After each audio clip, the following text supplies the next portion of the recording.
மிகவும் பரபரப்பான சூழ்நிலையில் நாங்கள் அரசியல் களத்தில் நாங்கள் பார்த்துக் கொண்டிருக்கிறோம். பல அரசியல் முயற்சிகளோடு தமிழ் மக்கள் சார்ந்த உங்களுடைய பொது வேட்பாளரை நிறுத்துவதில் பெரும் ஆதரவை திரட்டி பெரும் முயற்சியோடு நீங்கள் ஈடுபட்டுக் கொண்டீங்க. தற்பொழுதைய நிலவரம் தொடர்பாக இலங்கை தேர்தலில் அன்றகுமார தசநாயக்கா தேசிய மக்கள் சக்தியினுடைய தலைவர் அன்றகுமார தசநாயக்கா முன்னணி வகித்துக் கொண்டிருக்கின்றார்.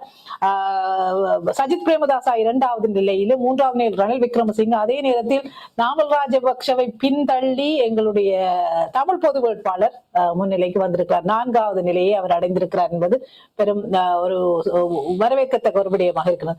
இந்த நிலையில் உங்களுடைய பார்வை இந்த அரசியல் களம் தொடர்பாக, மாற்றம் தொடர்பாக உங்களுடைய நிலைப்பாடு இப்பொழுது எப்படி இருக்கு?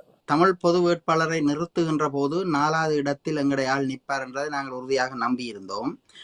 அது நடந்து இருக்கிறது. ஆனாலும் நாங்கள் எதிர்பார்த்த அளவு வாக்குகள் கிடைக்கவில்லை.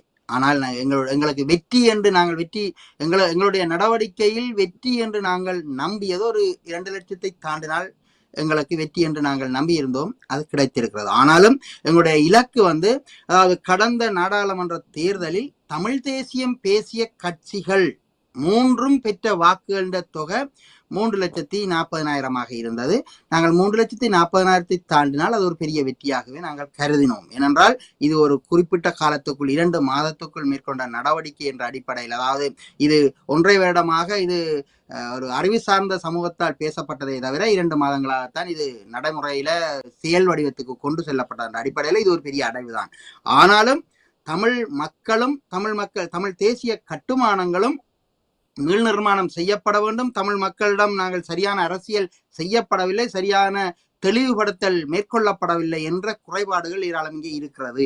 அது எதிர்காலத்தில் நாங்கள் அதை கவனிக்க வேண்டிய சூழல்ல இருக்கிறோம். ஆனால் இந்த ஜனாதிபதி தேர்தலில் அநேகமானவர்கள் எதிர்பார்த்தது அதாவது நான் பல பேட்டிகளில் சொல்லியிருக்கிறேன். அதாவது முன்னணியில ரணிலும் சஜித்தும் தான் நிற்பார்கள். இவர் 3வது, அதாவது இடதுசாரிகள் 3வது நிலையில இருப்பார்கள், 4வதுல நாங்கள் எங்களோட தமிழ் வேட்பாளர் நிற்பார் என்று எதிர்பார்த்தோம். ஆனால் 3வது நிலையில் பார்க்கப்பட்டவர் 1ஆம் நிலைக்கு போயிருக்கிறார். அது இந்த கடந்த காலத்தில் ஏற்பட்ட இந்த பொருளாதார நெருக்கடியும் அறகலைய போராட்டத்தினுடைய விளைவாக இருந்தது. அந்த விளைவுகளினால் புதிய அரச இயந்திரத்தை ஓட்டுகின்ற சாரதியை மாற்றினார்கள். அந்த சாரதியும் தவறாக இருக்கிறார் என்று மக்கள் நம்ப தொடங்கிவிட்டார்கள். மக்கள் நம்பியதன் வெளிப்பாடுதான் இந்த இடதுசாரிகள் முன்னே நோக்கி வந்ததற்கான காரணம். இங்க இன்னும் ஒன்று, இந்த இலங்கையுடைய அரசியல் வரலாற்றில் ஒரு பெரிய மாற்றத்தை நாங்கள் பார்க்கலாம். ரோஹண விஜயவீர எதை எதிர்பார்த்தாரோ அவர் இரத்தமும் கத்தியுடனும் அதை சாதிக்க பார்த்தார். 2 முறை அவர்கள் முயற்சித்தார்கள், முடியவில்லை. ஆனால் 25 வருடங்கள் அவர்கள் பொறுமையாக இருந்து இரத்தமின்றி கத்தியின்றி அவர்கள் அதை சாதித்திருக்கிறார்கள். ஆகவே அவர்கள் 25 வருடத்தில் சாதித்திருந்தால் இதே டாக்டிக்ஸை பயன்படுத்தி தமிழ் மக்களும் இன்னும் 10 வருடம் இருக்கிறது. எங்களுடைய 2 நாடாளுமன்ற தேர்தலிலே நாங்கள் எங்களுடைய இலக்கை நோக்கி நகரக்கூடிய வாய்ப்புகள் இருக்கிறது. ஏனென்றால் நாங்கள் அதை பயன்படுத்த முடியும். ஆனால் இதற்கு இந்த தமிழ் சமூகம் தயாராக இருக்க வேண்டும் என்றுதான் இங்கே முக்கியமானதாக இருக்கிறது. இங்கே இப்போது இந்த தேர்தலிலே இன்னும் ஒன்று இருக்கிறது. இந்த தேர்தல் நாங்கள் ஏற்கனவே பல தடவை சொல்லியிருக்கிறோம். இது விருப்பு வாக்கின்ற அடிப்படையில தான் இது தீர்மானிக்கப்படும். யாரும் 50% பெற மாட்டார்கள் என்பது நிதர்சனமாக தெரிகிறது. அதாவது நீண்ட காலமாக சொல்லப்பட்ட விஷயம் இந்த அடுத்த தேர்தல் இப்படித்தான் வரப்போன்றது, அது வந்திருக்கிறது. அப்ப இந்த தேர்தலிலே குறிப்பிடப்பட்ட விடயம் என்னவென்றால், இதிலே நாங்கள் அனுரகுமாரா முன்னிலையில இருந்தாலும் சஜித்துக்கும் அனுரகுமாருக்கும் இடைவெளி ஒரு கேப் இருக்கிறது. அந்த கேப் தமிழ் பொது வேட்பாளர் பெற்ற வாக்குகளோட அண்டி வருகிறத நாங்கள் பார்க்கக்கூடியார்கள். இது ஒன்றை நாங்கள் கொஞ்சம் கவனிக்க வேண்டும். 2வது, இந்த விருப்பு வாக்கு எண்ணுகின்ற போது கூட சில நேரம் சஜித் முன்னுக்கு வரக்கூடிய வாய்ப்புகள் இருக்கிறது. ஏனென்றால் 40% மேற்பட்ட வாக்குகளை பெற்றிருந்தால் 1வது பெறுவோர் 2வது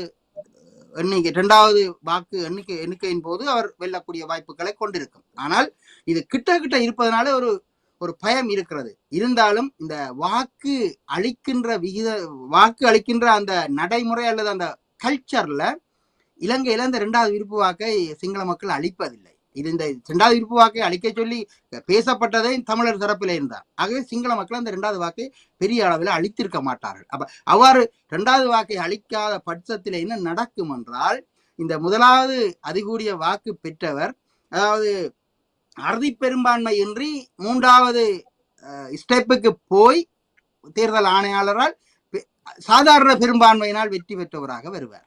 அதுதான் இங்க நிகழப்போகிறது.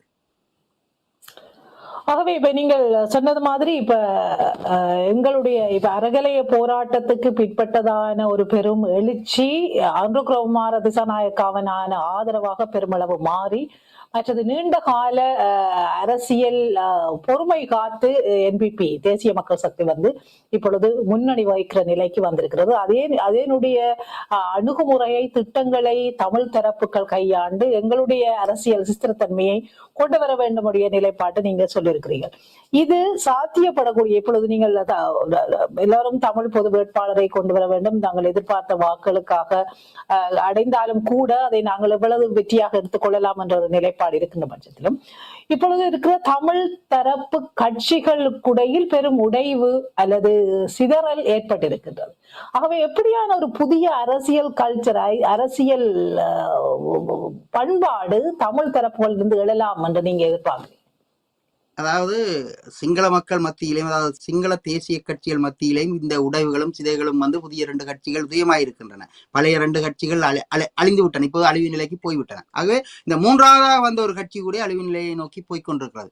ஆகவே இத்தகைய நிலை தமிழர்களிடையும் இருக்கிறது. ஆகவே தமிழ் மக்கள் மத்தியில இந்த அழிவுகள் வருவதற்கும் இந்த சிதைவுகள் வருவதற்கும் இந்த தமிழ் தலைமைகள் தாங்கள் சரியாக நடந்து கொள்ளாமைதான் காரணம். ஆகவே இந்த படிப்பினைகளில் இருந்து தமிழ் மக்கள் ஒரு புதிய சிந்தனைக்கு போக வேண்டும். இப்போது இந்த பொது வேட்பாளர் என்ற விடயம் கூட ஒரு குறுகிய காலத்துக்குள்ளேதான் ஒரு எழுச்சி பெற்றிருந்தது. அது ஒரு குறிப்பிட்ட ஒரு அடைந்திருக்கிற என்ற அடிப்படையில அடுத்த இன்னும் ஒரு பாய்ச்சலை அது செய்ய முடியும். அது தமிழர்களால் முடியும். தமிழ் மக்களை தமிழ் தேசியத்தின்பால் கொண்டு வந்து நிறுத்தக்கூடிய அனைத்து வளங்களும் எங்களிடம் இருக்கிறது. ஆகவே நாங்கள் அதை செய்து முடிக்கலாம். முதலாவது நம்பிக்கை தான் வேண்டும். அதாவது இந்த தேர்தல் ஆரம்பிக்கின்ற போது அனுரகுமார திசாநாயக்கா தான் வெற்றியாளர் என்று சொன்னார் அல்லவா? அவரிடம் அந்த வில் இருந்தது அல்லவா? அந்த வில் ஏன் எங்களிடம் இருக்கக்கூடாது? எங்களிடம் இருக்க, நாங்கள் வெல்வோம் என்ற அந்த வில்லோட இருப்போம். அப்படி இருந்தால் நிச்சயமாக தமிழ் மக்களால் அதை சாதிக்க முடியும்.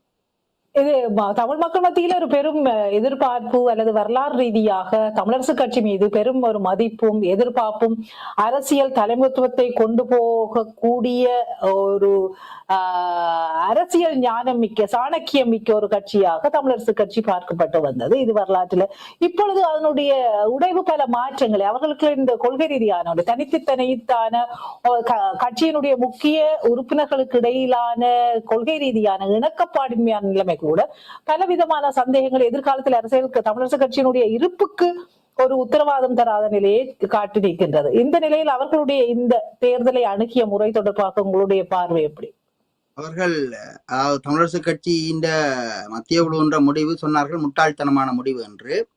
தாங்களே முட்டாள்தனமான முடிவை எடுத்துவிட்டு மற்றவர்கள் மீது முட்டாள்தனத்தை காட்டினார்கள். ஒரு விரலை மற்றவர் மீது நீட்டுகின்ற போது 4 விரல்கள் அவர்களை நோக்கி இருந்ததை இப்போது அவர்கள் உணர்ந்திருப்பார்கள்.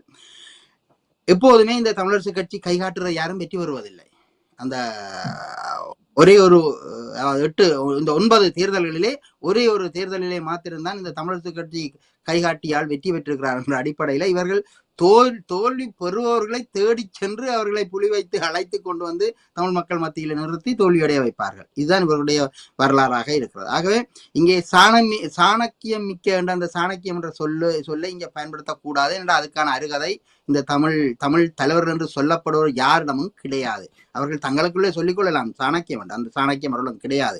எப்போது யாரோட கூட்டி சேர வேண்டும், எப்போது யாரை கலட்டி விட வேண்டும், எப்போது நாங்கள் என்ன செய்ய வேண்டும் என்பதை அவர்கள் செய்ய மாட்டார்கள். செய்யக்கூடாது எல்லாம் செய்கிற வரலாறு தான் இந்த தமிழரசு கட்சி டைம் இருக்குது, அல்லது காங்கிரஸ் கட்சி டைம் இருக்குது, அல்லது கூட்டணியாக இருந்த போது கூட்டணி டைம் அதான் இருந்தது. ஏனென்றால் எல்லாரும் ஒரு கூட்டையிலுடைய மட்டைகள் தான். ஆகவே இது ஒரு புதிய திசை நோக்கி நாங்கள் செல்ல வேண்டும். தமிழ் மக்கள், அதாவது சிங்கள மக்கள் மத்தியிலே பயங்கரவாதிகளாக சொல்லப்பட்ட ஜேவிபியினர் என்று அந்த நிலையை அடைந்திருக்கிறார்கள் என்று சொன்னால் தமிழ் மக்களும் அந்த நிலையை அடைய முடியும். அதாவது தன்னை தன் நாட்டுக்காக அர்ப்பணம் செய்யக்கூடிய மனிதர்கள் தான் அந்த நாட்டுக்காக உழைக்க வல்லவர்கள்.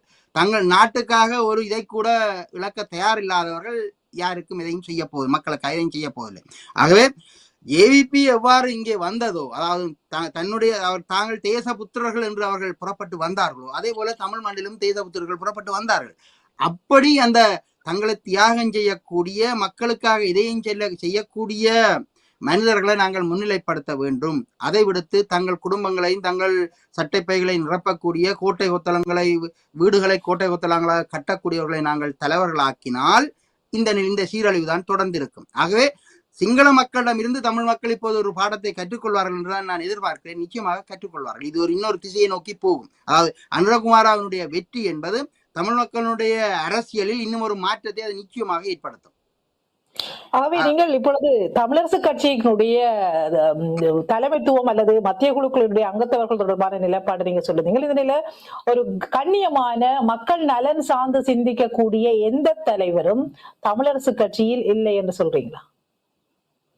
சிலர் இருக்கிறார்கள், ஆனால் அவர்கள் முன்னுக்கு வர முடியாது. ஏனென்றால் இந்த அதாவது ஒரு தோல்வியடைந்த அல்லது ஒரு சீரழிவுட்ட ஒரு சமூகத்திலே நேர்மையான தீர்க்கதனம் மிக்க கருத்துக்களை சொல்கின்றவர்கள் மீது 1000 கல்லர்கள் வீசப்படும். அவ்வாறுதான் இப்ப தமிழரசு கட்சியில நேர்மையாக செயற்படக்கூடியவர்கள் மீது கல்லர்கள் வீசப்படுகின்றன. ஆகவே அவர்கள் அமைதியாக இருக்கிறார்கள். தமிழ் மக்கள் மத்தியிலே தலைவர்கள் இல்லை என்று இல்லை, தலைவர்கள் இருக்கிறார்கள். அதாவது 1000 முட்டாள்கள் சேர்ந்து கல்லறிகின்ற போது அந்த கல்லறிகளை தாங்குவதற்கும் படுகாயம் அடைவதற்கும் அவர்கள் தயாரில்லை. அதனால அதை ஒதுங்கி இருக்கிறார்கள். ஆனால் நிச்சயமாக நம்பிக்கையான ஒழுக்கீட்டுகள் வருகின்ற போது அந்த தலைவர்கள் வெளியே வருவார்கள். அவர்கள் இந்த தமிழ் மக்களை வழிநடத்துவார்கள். நிச்சயமாக ஏவிபி எவ்வாறு சிங்கள மக்களை வழிநடத்துவதற்கு அவர்கள் என்று முன்னோக்கி வந்திருக்கிறார்கள், அவ்வாறு தமிழ் மக்கள் மத்தியிலேயும் வருவார்கள் என்று நாங்கள் எதிர்பார்க்கலாம். இப்பொழுது அன்றுகுமார திசாநாயக்க நீங்கள் இப்ப சொன்னீங்க 2வது வாக்கு எண்ணும் பொழுது சிங்கள மக்கள் பெரும்பான்மையாக அவர்கள் 2வது விருப்பு வாக்கை அளிப்பதில் பெரிய நாட்டம் காட்டவில்லை என்று. ஆகவே இப்ப 2வது விருப்பு வாக்கு சஜித் பிரேமதாசாவுக்கு தமிழ் பகுதியில் என்று பார்த்தோம்னா பெரும்பாலான சஜித் பிரேமதாசாவுக்கான ஆதரவு சிறுபான்மை மக்கள் மத்தியில் இருக்கின்றது என்று நம்புகிறேன். ஆகவே சிறுபான்மை மக்கள் மத்தியில் வழங்கப்படுகின்ற 2வது விருப்பு வாக்கு சஜித்தை முன்னணி கொண்டு வரக்கூடிய சாத்தியக்கூறுகளை கொண்டு வருமா? எப்படி நீங்க பாக்குறீங்க? இல்ல, அப்படி இல்லை, அப்படி வராது. ஏனென்றால் இங்கே இந்த வாக்கு எண்ணிக்கை விகிதத்திலே அதாவது அரசியலமைப்பிலே இருக்கிறது. அதாவது முதல் 2 வெற்றிய முதலாவதும் 2வதும் பெற்றோருடைய வாக்குகளை அப்படியே வைத்துக்கொண்டு பிறகு பெற்ற வாக்காளர்கள் அதாவது 3ஆம் 4ஆம் 5ஆம் 6ஆம் ஆண்டு இந்த 39 பேர்ல உள்ளவருடைய வாக்குச்சீட்டு தான் மீள் எண்ணிக்கைக்கு கொண்டு வரப்படும். அவ்வாறு எண்ணிக்கையில கொண்டு வரப்படுகின்ற போது தமிழர் தரப்பில் யாரும் இந்த 2வது அரியநேந்திரன் ஐயாவுக்கு வாக்களிக்க சொன்ன யாரையும் நாங்கள் 2வது வாக்கு போட சொல்லவில்லை. ஆகவே அதுகளிலே அந்த 2வது வராது. அதே நேரத்தில் சஜித்துக்கு தமிழரசு கட்சியை சார்ந்து சொன்னவர்களும் அல்லது சஜித்துக்காக தமிழ் பகுதியில வேலை செய்தவர்களும் 2வது வாக்கை யாருக்கும் போட சொல்ல இல்லை. ஆகவே தமிழர் பகுதியில இருந்து அனுரகுமார திசாநாயக்காவுக்கோ அல்லது இவருக்கான சஜித்துக்கான வாக்குகள் வரமாட்டாது. ஆகவே இங்கே இந்த பெரும்பான்மை இப்போது அனுரகுமார திசாநாயக்கா பெரும்பான்மையாக இருக்கிறார் என்று சொன்னால் இந்த விருப்பு வாக்குகள் ஒரு குறிப்பிட்ட 1 லட்சம் 2 லட்சத்துக்கு உள்ளதான் இருக்கும். அதுக்கு மேல வரவே வராது. அப்படி இருந்தாலும் இது 50% தாண்டாது. 1 லட்சம் வந்தாலும் இவையில் இங்க 10% இருக்கிறது அங்க போறதுக்கு 40ஓட நிக்கணும். ஆக அப்ப மேல போறதுக்கு காணாது. 2வது எண்ணிக்கையும் காணாது. ஆகவே 2வது எண்ணிக்கையிலும் அது ஃபெயில் ஆகினோன்னு அவர் சொல்லுவார் என்றால் 50% தாண்டவில்லை என்றவுடன் சொல்லப்படும். அதாவது தேர்தல் ஆணையாளர் அறிவிப்பார், இப்போது நாங்கள் இந்த தேர்தல் முடிவுகளை அறுதி பெரும்பான்மையிலிருந்து விடுபட்டு சாதாரண பெரும்பான்மைக்கு போகிறோம். ஆகவே அதாவது சாதாரண பெரும்பான்மையை பெற்றவர் அனுரகுமார, அதனாலே அவர் வெற்றி பெறுகிறார் என்று அவர் அறிவிப்பார். இப்படித்தான் இந்த சிஸ்டம் இருக்கிறது. அப்படித்தான் போகும். ஆகவே அஜித்துக்கு அளித்த வாக்கு விருப்பு வாக்கு எண்ணப்படாது. ஆகவே இப்பொழுது பெரும்பான்மை மக்களால் அனுரகுமார திசாநாயக்கு அதிகமான வாக்குகள் கிடைத்திருக்கின்றது. அப்ப பெரும்பான்மை மக்களால் அளிக்கப்பட்ட வாக்குகளை கொண்டு இலங்கையின் குடியரசுத் தலைவர் 9வது குடியரசுத் தலைவர் அனுரகுமார திசாநாயக்காக அறிவிக்கப்பட போகிறார் என்ற ஒரு ஊகத்தை நாங்கள் கொள்ளலாம், அதை எதிர்பார்க்கலாம்.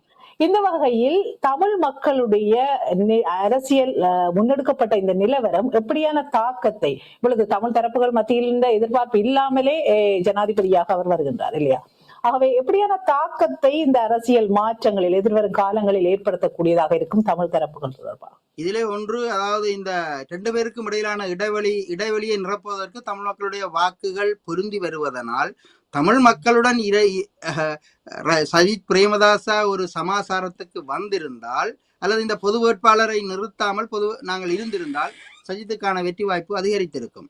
ஆனால் இங்கே இந்த பொது வேட்பாளர் தான் இந்த சஜித்தினுடைய வெற்றி வெற்றியை தீர்மானிப்பவராக இருந்திருக்கிறார் ஒரு கட்டம் வரைக்கும். ஆகவே இங்க நாங்கள் 100% எதிர்பார்க்கலாம். தமிழ் மக்கள் இந்த இந்த தேர்தலிலும் தங்களுடைய சக்தியை பயன்படுத்தி இருக்கிறார்கள்.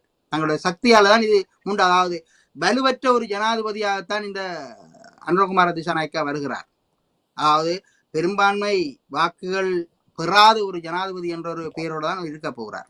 ஆகவே இரண்டாவது இவ்வாறு வாக்கு பெற்றவர் தொடர்ந்து இந்த நாட்டை எவ்வாறு கட்டியாளப் போகிறார் என்ற ஒரு பிரச்சனை இங்கே இருக்கிறது. அதாவது இலங்கையினுடைய அரசு திணைக்களங்களையும் அரசு அதிகாரிகளையும் இந்த நிர்வாக மட்டங்களையும் அவர் தங்களுக்கு சார்பானவர்களாக நிறுத்தி அதை ரன் பண்ண வைப்பது என்பது இலகுவான காரியம் இல்லை. அதே நேரம் இந்த சர்வதேச தொடர்பாடல்களை அவர் பேணுவதிலேயும் அவர் பெரிய நெருக்கடிகளை சந்திப்பார். ஏனென்றால் இப்போது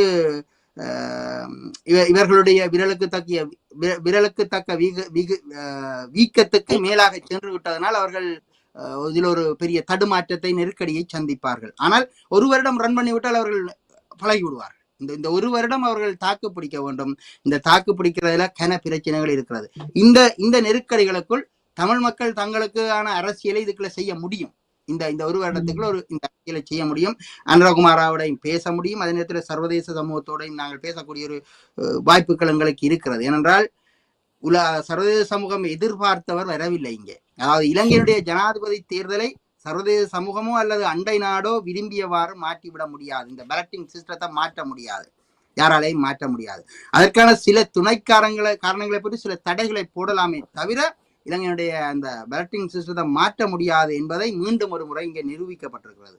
ஆகவே இந்த விடயத்துல சர்வதேச அழுத்தங்களும் தோல்வி அடைந்திருக்கின்றன. அண்டை நாட்டினுடைய ராஜதந்திரமும் இங்கே தோல்வி அடைந்திருக்கிறது இந்த தேர்தலில். அப்ப இவைகள் எல்லாவற்றையும் தமிழ் மக்கள் சாதகமாக பயன்படுத்தக்கூடிய பக்கங்கள் அங்கே இருக்கிறது. அந்த பக்கங்களை நாங்கள் தெரிவு செய்து அந்த பக்கங்களுக்கு கூடாக எங்களோட விருப்புகளை எங்களுடைய இலக்குகளை நோக்கி நகர முடியும். இந்த விடயத்துல நீங்கள் குறிப்பிட்டது மாதிரி திரு அனுரகுமார திசாநாயக்கா ஒரு சாதாரண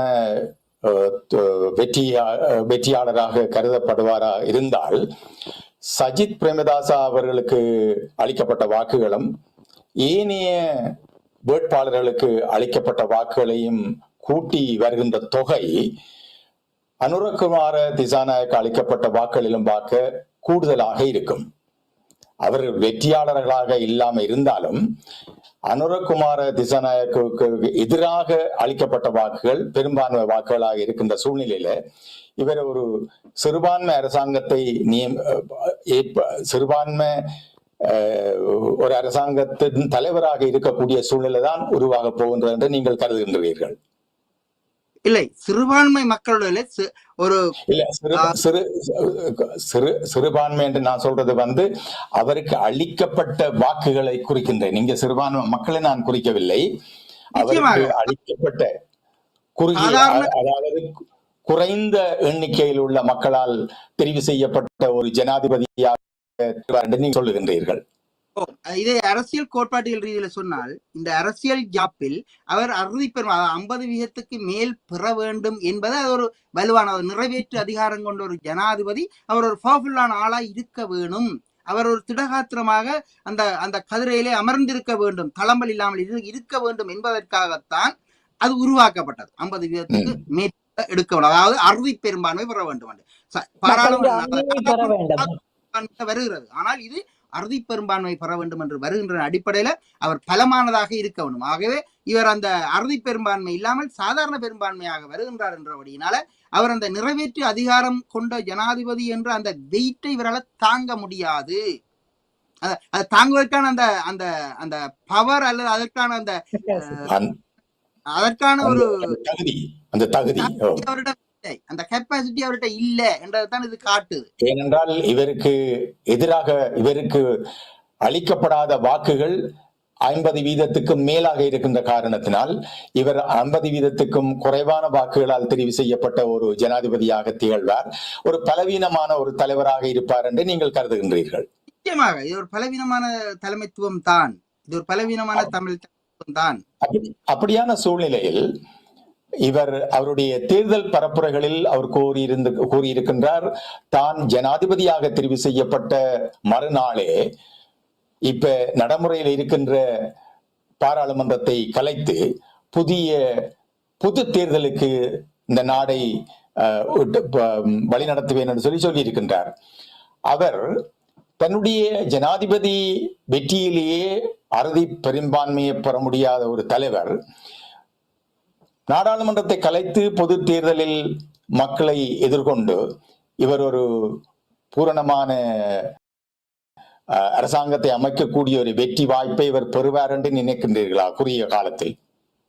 நிச்சயமாக அது நடக்கும். ஏனென்றால் இந்த வெற்றிவாதம் என்பது இருக்குத்தானே, இந்த வெற்றிவாதம் ஒரு அலையை ஏற்படுத்தும். இப்போது இங்க இவர் வெற்றி பெற்று விட்டார் என்றால் இங்க எதிர்த்தரப்பில் இருக்கிற பலர் அங்கே போய்விடுவார்கள்.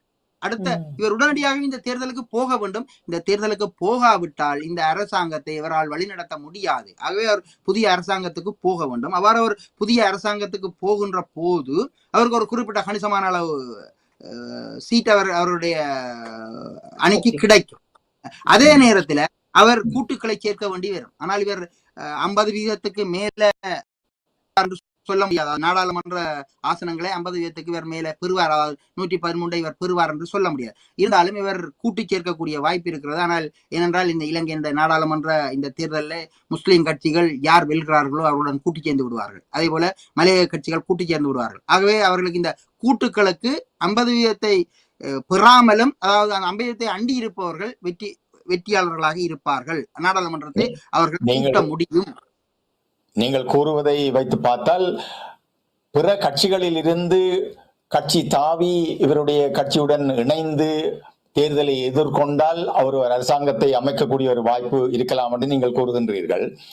அதை தவிர இவர் தனது கட்சி சார்பிலேயே அந்த இருக்கக்கூடிய 195 தொகுதிகள் என்று நினைக்கின்றேன், 200 தொகுதிகள், அந்த 200 தொகுதிகளிலும் இவர் தன்னுடைய கட்சி சார்பான ஆட்களை நிறுத்தி வெல்லக்கூடிய ஒரு சாத்தியக்கூறு இருக்க முடியுமா? ஏனென்று சொல்லி சொன்னால் தற்சமயம் பாராளுமன்றத்தில் இருக்கக்கூடிய அங்கத்தவர்கள் 3 பேர், அதோட அந்த நேஷனல் லிஸ்டில்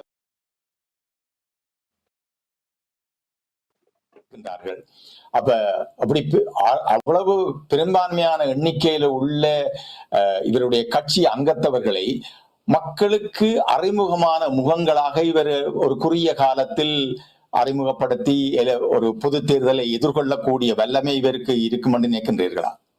அவர்களுக்கு ஏற்கனவே கடந்த 2015 அவர்கள் 39 சீட்டுகளை அவர்கள் பெற்றிருந்தார்கள். அப்ப அங்க அவர்கள்ட்ட ஏற்கனவே 39 அறிமுகமான முகங்கள் இருக்கின்றன. அதே நேரத்தில் இந்த தேர்தல் பிரச்சாரங்களிலே அவர்கள்ட்ட பெண்கள் அதிகமாக கலந்து கொண்டிருக்கிறார்கள். ஆகவே அவர்களுடைய இந்த பெண்கள் சிங்கள சமூகத்திலே இந்த பெண்கள் முன்னிலைக்கு வந்திருக்கிறார்கள் முதல் தடவையாக. ஆகவே இந்த அடுத்த நாடாளுமன்ற தேர்தலிலே நிறைய பெண்கள் அங்க போட்டியிடுவார்கள், அவர்கள் வெற்றி பெறுவார்கள். ஆகவே அவர்களுக்கு ஒரு குறிப்பிட்ட அளவு ஆசனங்கள் நிச்சயமாக கிடைக்கும். அவர்கள் ஆட்சி அமைக்கக்கூடிய 113 ஆசனங்களுக்கு மேல் பெறாவிட்டாலும் கூட அவர்கள் அந்த 100 பேரை தாண்டுவார்கள். அவ்வாறு வருகின்ற போது அவர்கள் இணைக்கக்கூடிய வாய்ப்புகள் இருக்காது. இந்த சின்ன கட்சிகள் இணைந்து விடுவார்கள். அது பொதுவாக அது அவர் இணைக்க தேவையில்லை, இவர்களை இணைந்து விடுவார்கள் ஓடி போய். இந்த புதிய சூழலில் இப்ப ஏற்பட்டிருக்கின்ற இந்த அரசியல் சூழலில் சிறுபான்மை மக்களாகிய தமிழ் மக்கள், முஸ்லிம் மக்களை ஒரு பக்கத்தில் வைத்து தமிழ் மக்களுடைய ஒற்றுமையை இந்த அரசியல் கட்சிகள் இன்றைக்கு இருக்கக்கூடிய சூழ்நிலையில் இவர்கள் எல்லாம் ஒன்றாகி இந்த அரசியல் இப்பொழுது ஏற்பட்டிருக்கின்ற மாற்றத்துக்கு தங்களை ஈடு கொடுத்து இதன் ஏற்பட்டிருக்கின்ற மாற்றத்தின் மூலமாக தமிழர்களுடைய எதிர்காலத்தை நிர்ணயிக்கக்கூடிய ஒரு ஒற்றுமையை உருவாக்குவார்கள் என்று நீங்கள் நம்புகிறீர்களா? இல்லை, ஒருபோதும் இல்லை. ஏனென்றால் இவர்கள் எல்லோரும் தனித்தனி காட்டு ராஜாக்கள். இவர்கள் குட்டி மன்னர்களாகவே தங்களை கற்பனை செய்து கொண்டு வாழ்ந்து விட்டார்கள். ஆகவே அந்த மனநிலையிலிருந்து இவர்கள் மாறப்போவதில்லை. ஆனால் தேர்தலில் சந்தித்து தேர்தல் முடிவுகள் இவர்கள் தலைகளான மாற்றத்தை கொடுக்கும். ஆகவே தமிழ் அரசியல் தலைமை என்று சொல்லப்படுபவர்கள் இந்த அதாவது நாடாளுமன்ற தேர்தலில் அப்படின்னு சொன்னால் நீங்கள் நினைக்கின்றீர்களா தமிழர் சமுதாயத்திலே இருந்து ஒரு அனுரகுமார, அதாவது ஒரு ஆனந்தகுமார திசநாயகம் ஒருவர் மீட்பராக வர வேண்டும் என்று நீங்கள் நினைக்கின்றீர்களா? அப்படி வந்தால் தான் எங்களுக்கு மாற்றம் ஏற்படும் என்று நினைக்கின்றீர்களா? நிச்சயமாக தேவைப்படுறது. இந்த பழைய குட்டைகள் மட்டைகள் ஒருபோதும் சரிப்பட்டு வரமாட்டாது. ஆகவே இனி புதிய தலைவர்கள் வர வேண்டும், அதாவது இளந்தலைமுறைகளாக வர வேண்டும். வயோதிபர்களை இங்கே கொண்டு வந்து நிறுத்த முடியாது. வயோதிபர்கள் திசை மாறி பேசிக் கொண்டிருப்பார்கள். அதாவது இந்த கடந்த தேர்தலில் பார்த்தோமே நாங்கள் தமிழக கட்சியினுடைய தலைவர் என்ன பேசினார் என்று. இலட்சியத்துக்காக கொள்கைக்காக தாங்கள் வாக்களித்தோம் என்று சொல்றார். தமிழ் மக்களுடைய கொள்கை என்ன, தமிழ் மக்களுடைய இலட்சியம் என்ன? அந்த இலட்சியத்துக்கு சஜித் பிரேமதாசா ஈடு கொடுக்க போகிறாரா? தமிழ் மக்களுடைய இலட்சியம் என்பது தமிழீழம் என்பதுதான், தனிநாடு கோருவதுதான். அப்ப அந்த இலட்சியத்தை அதாவது சஜித்துக்கு வாக்களித்து விட்டால் பெற்றுவிட முடியுமா? அப்ப இவர்கள் சொல்லுவது ஒன்று, செய்வது ஒன்று. அவர்களுக்கு என்ன பேசுவதென்றே தெரியாமல் பேசிக் கொண்டிருக்கிறார்கள். ஆகவே நாங்கள் இந்த வயோதிப காலத்தில் அவர்களை வைத்துக் கொண்டிருப்பதை நாங்கள் முதல் நிறுத்த வேண்டும். ஏனென்றால் இந்த அரசாங்க உத்தியோகத்திலேயே 60 வயதுக்கு மேல விடுற இல்லை. ஐரோப்பிய நாடுல 68 வயதுக்கு மேல விடமாட்டான் சாதாரண திவாகரன். நீங்கள் சொல்லுகின்ற, நீங்கள் எதிர்பார்க்கின்ற இளையோர் அரசியலை வழிநடத்த வேண்டும் என்கின்ற எதிர்பார்ப்புக்கு தமிழ் தரப்புகளில் இருந்து இளையோர் தலைமைத்துவம் மிக்க, அரசியல் தலைமைத்துவம் மிக்கவர்களுடைய ஆர்வம் அல்லது ஈடுபாடு, அவர்கள் யாரை நீங்கள் கைகாட்டக்கூடிய நிலைக்கு அரசியல் இளம் தலைமுறைகள் இருக்கிறது பார்க்கலாம். நான் இன்றைக்கு பார்த்தால், அதாவது இளம் தலைமுறைகள் குறைவாக இருந்தாலும் இந்த பொது வேட்பாளரை நிறுத்தியதில் வேலை செய்தது இந்த இளம் தலைமுறை தான். ஏற்கனவே இந்த போராட்டத்தில கையங்காலும் போய் கண்ணும் இல்லாமல் நிற்கிற ஏராளமானவர்கள் இந்த களத்தில் இறங்கி பிரச்சாரம் செய்து நான் பார்த்தேன். அவ்வாறு ஏராளமான இளம் தலைமுறையினர் வந்தார்கள். அதாவது பல்கலைக்கழகத்தை பட்டதாரியால் ஆகிவிட்டு வேலை வாய்ப்பு இல்லாமல் இருக்கிற நிலைய இளைஞர்கள் இங்கே வேலை செய்வதை நாங்கள் பார்த்தோம். ஆகவே அப்படியானவர்கள் இங்கே இதுக்கு முன்னுக்கு வருவார்கள். அவர்கள் நாடாளுமன்றம் வந்தார்கள் என்றால் அவர்கள் இயல்பாகவே தலைமைத்துவத்தை அவர்கள் எடுத்து விடுவார்கள். இன்னொரு விடயம் சொன்னீர்கள் இல்லையா, இந்த பேசும்பொழுது இப்பொழுது அன்றகுமார திசாநாயக்காவினுடைய பேரம் பேசக்கூடிய நிலையில அல்லது எங்களுடைய அரசியல் நிலைமைகளை மாற்றி அமைக்கக்கூடிய திட்டங்களை பேசுவதற்குரிய சந்தர்ப்பம் இப்பொழுது அமைந்திருக்கின்றது தமிழ் தரப்புகளுக்கு என்று சொல்லி, கடந்த கால வரலாற்றில் அன்றகுமார திசாநாயக்காவோடு தமிழ் இனத்திற்கு பெரும் கசப்பான அனுபவங்கள் இருக்கின்றது. அது வடக்கு கிழக்கை பிரித்தாலும் சரி, பலவிதமான இந்த யுத்தத்தை நாங்கள் தான் வென்று முடித்தோம் என்று அவர்கள் கூறிய அறைகூவலாகிலும் சரி, பலவிதமான கசப்பான உணர்வுகள் இருக்கின்றன. ஆகவே இந்த நிலையில் அன்றகுமாருடனான உறவு எப்படியான தளத்தில் பார்க்கப்படலாம்? இங்கே அதாவது அனுரகுமார திசாநாயக்க ஒரு கட்சியின் தலைவராக இருக்கின்ற போது நாங்கள் அவ்வாறு பேசிக் கொண்டிருக்கலாம். ஆனால் இலங்கை ஒரு ஒற்றையாட்சி நாடு என்ற அடிப்படையிலும் இலங்கையுடைய ஜனாதிபதியாக அவர் அந்த நாட்காலியில் அமர்ந்ததன் பிற்பாடும் நாங்கள் இந்த கசப்பான அனுபவங்கள் என்று சொல்லிக்கொண்டு பேசாமல் இருக்க முடியாது. பேசப்பட வேண்டும். ஆனால் எங்களுடைய நலனை நாங்கள் தக்க வைக்கக்கூடியவாறு பேசப்பட வேண்டும் என்றுதான் இங்கே என்னுடைய வாதமாக இருக்கிறது. இந்த ஏனைய தலைவர்கள் கடந்த காலத்தில் பேசியது போல பேசிவிட்டு அவர்கள் வாய்மொழியாக உறுதிமொழிகளை கொடுப்பார்கள், வந்து ஏமாற்றி விடுவார்கள். அந்த ஏமாற்றுக்கு இடமளிக்காதவாறு நாங்கள் இறுக்கமாக நின்று பேச வேண்டும், இறுக்கமாக நின்று கதைக்க வேண்டும். ஏற்கனவே அவர்களுடைய மேனிஃபெஸ்டோல அவர்கள் குறிப்பிட்டிருக்கிறார்கள், அதாவது இந்த மாகாண சபையை மிகச் சரியாகவும் ஒழுங்காகவும் தான் செய்வேன் என்று அவருடைய மேனிஃபெஸ்டோல குறிப்பிடப்பட்டிருக்கிறது. ஆகவே அது ஒன்றுதான் எங்களுக்கு சொல்லக்கூடிய விஷயமாக இருக்கிறது, வேறு ஒன்றும் இல்லை. இங்க ஏனையவர்கள் இப்போது இருக்கிற தமிழ் தலைவர்கள் சமஷ்டி என்று பேசுவார்கள், ஆனால் எதையுமே பேசியது கிடையாது. இப்போது உடனடியாகவே ஒரு அரசியல் மாற்றம் ஒன்று நிகழ்கின்ற போது அந்த மாற்றத்துக்குள் எங்களுக்கு எதை பெற முடியுமோ அதை பெறுவதற்கான வாய்ப்புகளை நாங்கள் பயன்படுத்த வேண்டும். நாங்கள் ஒன்றை பெறுவது என்பது அதுதான் இறுதியான முடிவு அல்ல. அதாவது நாங்கள் எப்போதுமே அரைப்புள்ளியிலேயே நிற்போம். தமிழருடைய அரசியல் தீர்வு பற்றி பேசப்பட்டாலும் எந்த அரசியல் தீர்வு வந்தாலும் அது அரைப்புள்ளியாக இருக்கும். அதாவது தமிழ் மக்களுடைய அபிலாசை பூர்த்தி செய்யப்படும் வரை பெறப்படுகின்ற ஒவ்வொரு தீர்வு திட்டங்களும் அரைப்புள்ளிகளாக இருக்கும், அது முற்றுப்புள்ளியாக இருக்காது. இந்த தமிழ் பொது வேட்பாளர் நிறுத்தப்பட்டதுல இருந்து தமிழ் தரப்புகள் அதிகமாக பேசப்பட்ட சொல்லாடல் புளூரி நேஷனலிசம் சொல்ல அந்த சொல்லாடல் கூட்டாட்சி தொடர்பாக ஒரு சிந்தனை ஒன்று, ஒரு கருத்துருவாக்கம் ஒன்று முன்வைக்கப்பட்டு வருகின்றது இல்லையா? இந்த கருத்துருவாக்கத்தை அன்றகுமாரோடு கெயின் பண்ணுவதற்கு அல்லது கொண்டு செல்வதற்கான சாத்தியக்கூறுகள் இருக்கின்றனவா? ஏனென்றால் ஒரு ஐக்கிய இலங்கைக்குள் உரிய ஒரு ஆட்சியாகத்தான் அன்றகுமாருடைய விருப்பு இருக்கின்றது இல்லையா? அவ எப்படி இந்த கொள்கைகளுக்காக உங்களுடைய கருத்து நிலை? அதாவது பல்லினத்துவம் பல்லின தேசியவாதம் என்பது அது சரி. ஆனால் எங்களோட தமிழ் தரப்புகள் அதை எடுத்து வியாக்கியானப்படுத்தியதுதான் தவறாக இருக்கிறது. அவர்கள் எவ்வாறு வியாக்கியானப்படுத்தினார்கள் என்றால் அதை பொலிவியாவினுடைய அரசியல் ஜாப்போடு தொடர்படுத்தி பேசினார்கள்.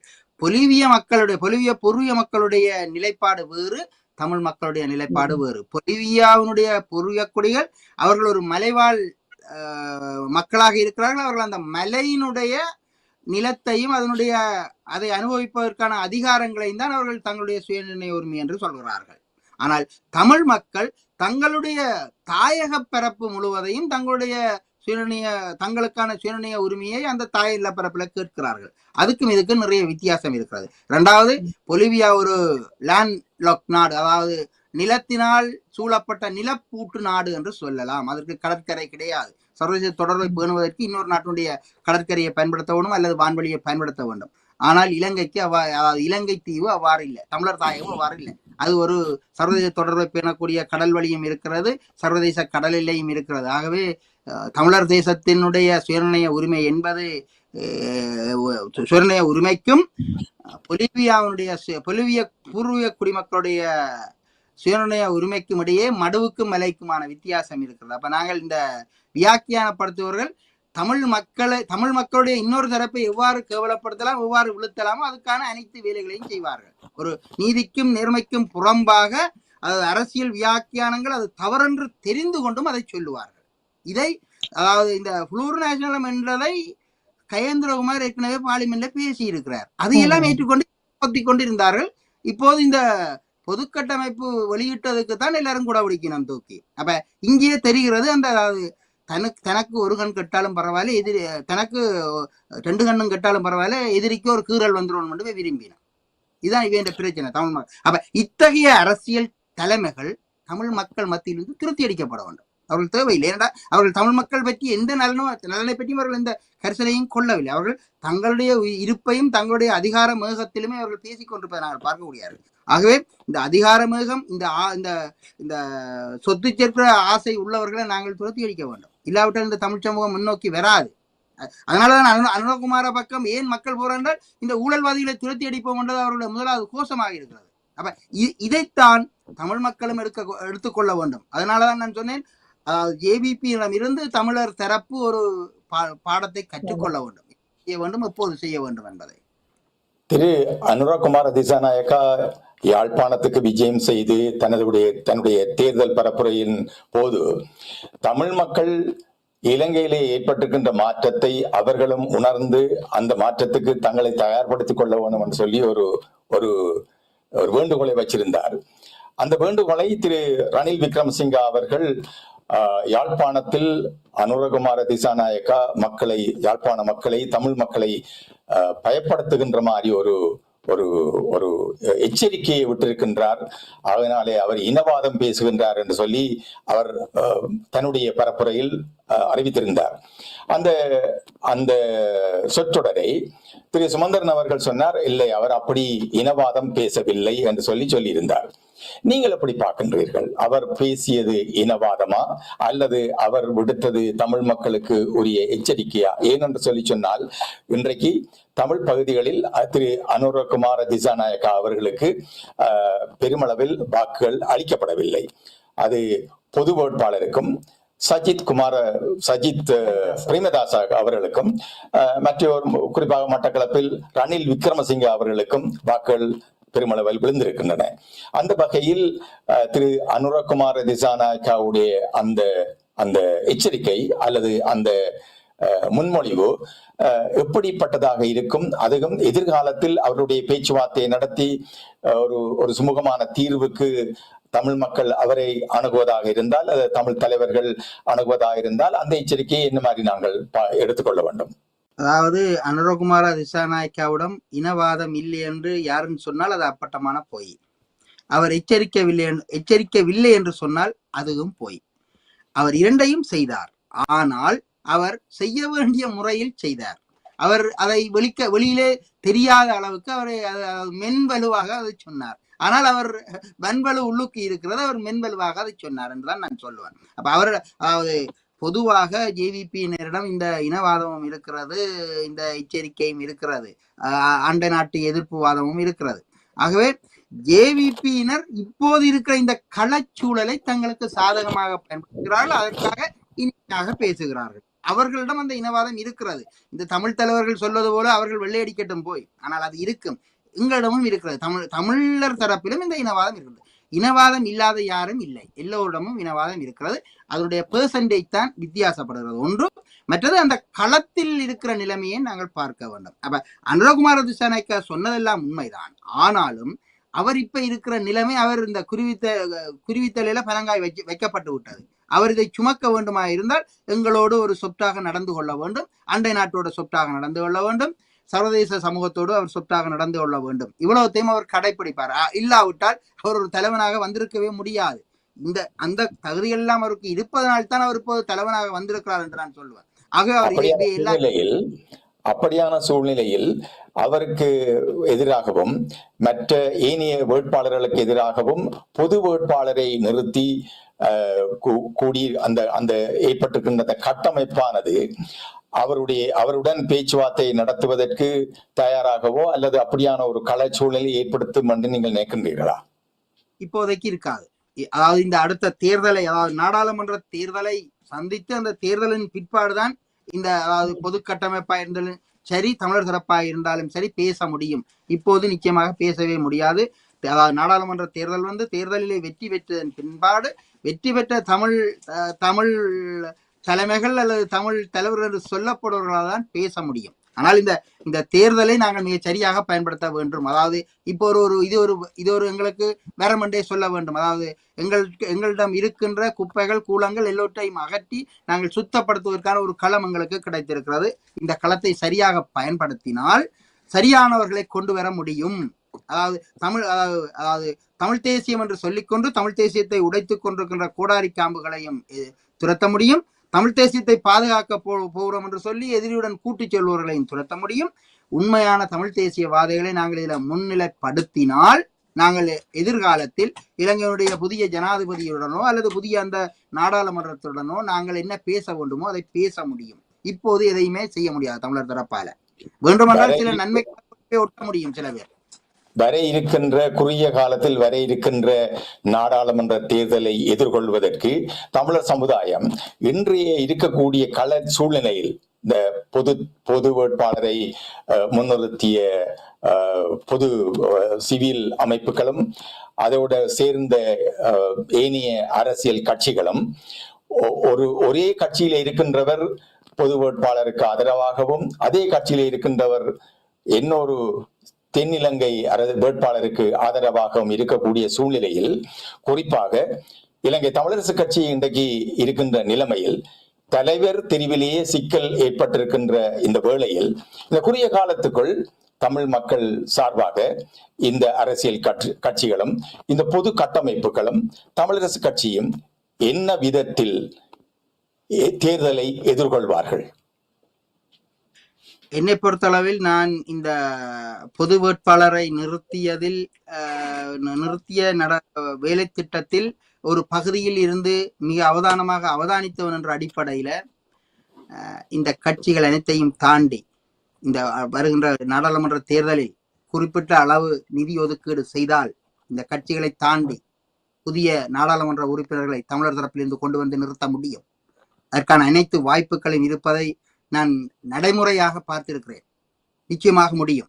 இந்த கட்சிகளை தாண்டி இவர்களை தூக்கி எறிந்து நிச்சயமாக நடத்த முடியும். நான் நினைக்கிறேன். சிலவற்றை இதில் சொல்ல முடியாது. இந்த ஒதுக்கீடுகள் இது பற்றி நான் இதில் பேசுவது அவ்வளவு நல்லா இருக்காது. ஒரு குறிப்பிட்ட நிதியை கொண்டு அதாவது குறிப்பாக சொல்ல போனால் இந்த ஜனாதிபதி பொது வேட்பாளருக்கு நிறுத்தியதில் பிரயோகிக்கப்பட்ட நிதி பலத்தின் 2 மடங்கை நாங்கள் பயன்படுத்தினால் இந்த கட்சிகளை தூக்கி அறிந்து புதியவர்களை கொண்டு வந்து நிறுத்த முடியும். இந்த நிதி என்பது நான் சொல்றது ஆட்களுக்கு இவங்க கொடுக்கிற இந்த 1000-2000 அதுவல்ல. அதாவது மக்கள் மத்தியில் இறங்கி விளங்கப்படுத்த வேண்டும். அதற்கான நிதி ஒதுக்க அந்த வேலை திட்டத்துக்கான நிதியை தவிர இந்த மக்களுக்கு 2000-3000 கொடுத்து சோத்து பாசலம் கொடுத்து வாக்களிக்க சொல்ற விஷயம் அல்ல.